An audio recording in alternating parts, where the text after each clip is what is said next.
नमस्कार, मैं हूं राहुल शर्मा। आप देख रहे हैं SP9 न्यूज। स्वागत है आप सभी का हमारे इस प्रोग्राम में। और प्रोग्राम की शुरुआत महाराष्ट्र से। महाराष्ट्र में लगातार जो सियासी बवाल इस वक्त हम देख रहे हैं, उसके बाद हालात कैसे बन रहे हैं, क्या कुछ स्थिति बन रही है, ये सीधे तौर पर आज अपने दर्शकों को बताएंगे। और आखिरकार क्यों उद्धव ठाकरे के लिए परेशानी बन रही है और कैसे एकनाथ शिंदे की मुश्किलें बढ़ती नजर आ रही हैं। दरअसल मौजूदा समय के अंदर महाराष्ट्र के जो सियासी हालात हैं, उसे देखकर ऐसा कहा जा रहा है कि जल्द ही सत्ता परिवर्तन होगा, क्योंकि शिंदे के विधायकों की नाराजगी लगातार बन रही है। महाराष्ट्र मंत्रिमंडल के विस्तार के बाद से बीजेपी विधायकों को बड़ी जगह का मिलना, और उसके बाद हम ये देख रहे हैं कि शिंदे विधायकों को सीधे तौर पर इग्नोर करना, ये बीजेपी की पुरानी पॉलिसी रही है। क्योंकि बीजेपी ना तो शिंदे पर भरोसा कर रही है और ना ही उनके विधायकों पर। इन्हीं तमाम मुद्दों पर आज हम बात करेंगे हमारे सहयोगी अबरार से। और अबरार, बहुत बहुत स्वागत है सबसे पहले तो आपका। अबरार, एकनाथ शिंदे का जिक्र करूंगा। शिंदे का कहना कि मैं पक्का शिवसैनिक हूं और शिवसैनिक रहूंगा, यानी कि शिवसेना में होने की बात भी करते हैं, उद्धव को निशाने पर भी लेते हैं, लेकिन ये नहीं कहा कि बीजेपी के साथ हूं और बीजेपी के साथ मिलकर काम कर रहा हूं। लग रहा है आने वाले समय में जिस तरह से शिंदे विधायकों की नाराजगी हम देख रहे हैं, शिंदे को मोहरा बनाया गया है, फडणवीस के पास अहम मंत्रालय आ गए। क्या शिंदे चीजों को समझ रहे हैं कि नीतीश जैसा हाल ना हो जाए, इसलिए विधायकों के साथ शिवसेना की तरफ चले जाएं? देखिए, एकनाथ शिंदे को एक तरीके से भारतीय जनता पार्टी के द्वारा मोहरा बनाया गया और शिवसेना की जो एक स्थिति है महाराष्ट्र की राजनीति में, क्षेत्रीय दल होने के नाते उसको पूरी तरीके से ख़त्म करने का प्रयास जो है वो बीजेपी कर रही है। दरअसल एकनाथ शिंदे को भारतीय जनता पार्टी उद्धव ठाकरे के खिलाफ इस्तेमाल कर रही है, बीजेपी के खिलाफ इस्तेमाल कर रही है। यही वजह है कि सरकार से एकनाथ शिंदे ने बगावत भी की, 40 विधायकों को भी तोड़ा और नई सरकार में मुख्यमंत्री भी बने बैठे हैं। उसके बावजूद भी अब भी शिवसेना पर वो हमलावर है। ये बात दर्शाता है कि दरअसल बीजेपी की रणनीति इससे भी बड़ी है। दरअसल वो ये नहीं चाह रहे थे कि उद्धव ठाकरे की सरकार को मात्र महाराष्ट्र में गिराया जाए, एमवीए गठबंधन की सरकार को गिराया जाए, बल्कि उससे आगे जा करके आने वाले भविष्य की राजनीति में शिवसेना का जो अस्तर है, शिवसेना का जो वजूद है, महाराष्ट्र की सियासत से पूरी तरीके से खत्म कर दिया जाए और एकनाथ शिंदे को एक तरीके से उद्धव ठाकरे की जगह तैयार करके बैठाया जाए। अच्छा अबरार, गद्दारी किसने किसके साथ की है? उद्धव ने शिंदे के साथ या शिंदे ने उद्धव के साथ? क्योंकि साथ छोड़ने की अगर बात करें तो शिंदे ने साथ छोड़ा है उद्धव ठाकरे का, और हम देख रहे हैं कि रातों रात अचानक से निकल जाना। तो सुबह भी जा सकते थे विधायकों के साथ, सुबह भी परिस्थितियां बन रही थी, लेकिन अचानक रातों रात अगर निकल जा रहे हैं तो गद्दारी की जो बात है, क्या वो शिंदे पे ही लागू हो रही है? क्योंकि धोखा तो शिंदे ने दिया, जबकि उद्धव तो मना भी रहे थे।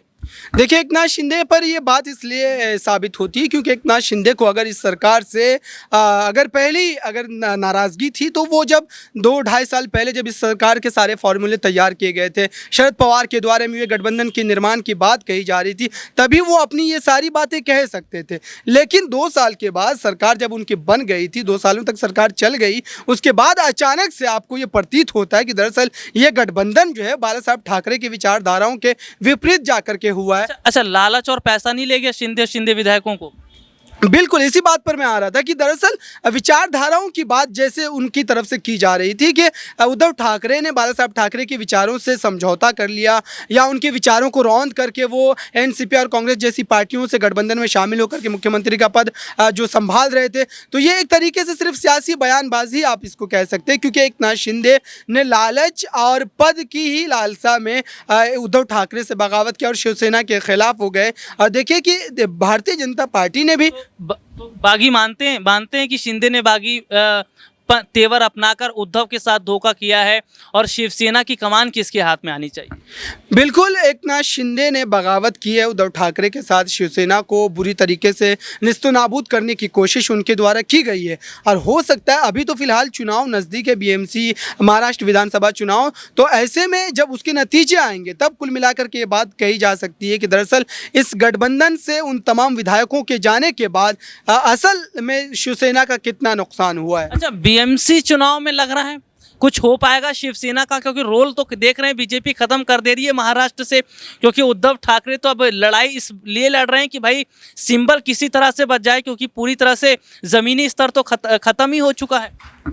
बिल्कुल, शिवसेना पार्टी के एक तरफ एक तरीके से बीजेपी और एकनाथ शिंदे लगातार हमलावर है और उनकी कोशिश यही है कि शिवसेना पार्टी को किसी तरीके से हथियाया जाए, क्योंकि अगर क्षेत्रीय दल के तौर पर आप देखें तो महाराष्ट्र की राजनीति में सबसे बेहतर स्थिति में शिवसेना ही पार्टी है, एनसीपी भी उससे पीछे है। और कहीं ना कहीं बाला साहब ठाकरे ने इस पार्टी को जिस तरीके से खड़ा किया था, उसके बाद महाराष्ट्र की जो जनता है, मराठा समाज की अगर बात की जाए तो उनका एक तरीके से भावनात्मक लगाव है शिवसेना पार्टी से। और यही वजह है कि लगातार ठाकरे परिवार का अगर आप एक राजनीतिक करियर देखें तो आप उनके परिवार से किसी ने चुनाव नहीं लड़ा। पहली बार आदित्य ठाकरे वर्ली विधानसभा चुनाव जो सीट से चुनाव लड़ रहे थे। अच्छा अबरार, जनता की बात नहीं हुई है क्योंकि एक लोकतांत्रिक देश में जनता जनार्दन होती है। जनता कैसे समझ रही है महाराष्ट्र के सियासी माहौल को देखकर? जनता किसको सपोर्ट कर रही है? क्या मान रही है कि उद्धव को ही दोबारा मुख्यमंत्री बनना चाहिए, या शिंदे बन गए हैं चलिए ठीक है कुछ काम कर देंगे?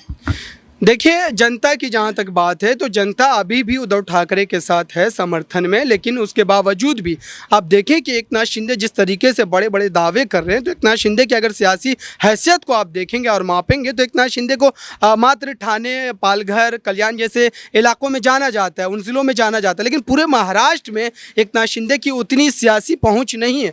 भले ही भारतीय जनता पार्टी ने उनको इस तरीके से तैयार किया और ये आरोप भी लगाए जा रहे हैं, लगातार बीजेपी के खिलाफ ये आरोप भी लगे कि दरअसल इस पूरे खेल के पीछे जो रणनीति है और एक तरीके से रणनीति बनाने वाले लोग जो हैं वो बीजेपी के हैं, क्योंकि इसका फायदा सीधे तौर पे बीजेपी को ही पहुंचता नजर आ रहा है। अच्छा अबरार, जिस तरह सियासी जमीन खिसक रही है उद्धव ठाकरे की, लग रहा है कि राज ठाकरे अब जगह ले रहे हैं और वक्त अब खत्म हो गया उद्धव ठाकरे का।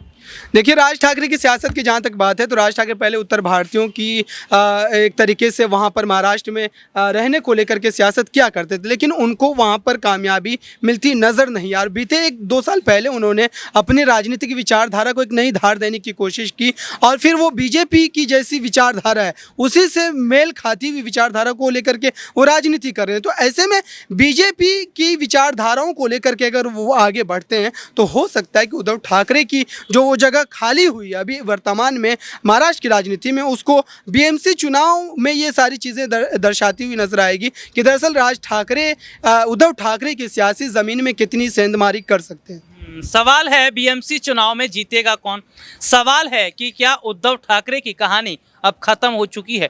क्योंकि पन्ने लगातार बदल रहे हैं और बीजेपी राज ठाकरे पर दांव खेलती चली जा रही है। ऐसा लग रहा है कि शायद उद्धव ठाकरे की कहानी यहीं तक थी, क्योंकि इसके आगे की कहानी राज ठाकरे लिखेंगे, यानी एमएनएस लिखेगी, क्योंकि शिवसेना की कमान बचाने में वक्त निकल जाएगा उद्धव ठाकरे का, क्योंकि ये बीजेपी है और बीजेपी से टकराना इतना आसान नहीं है।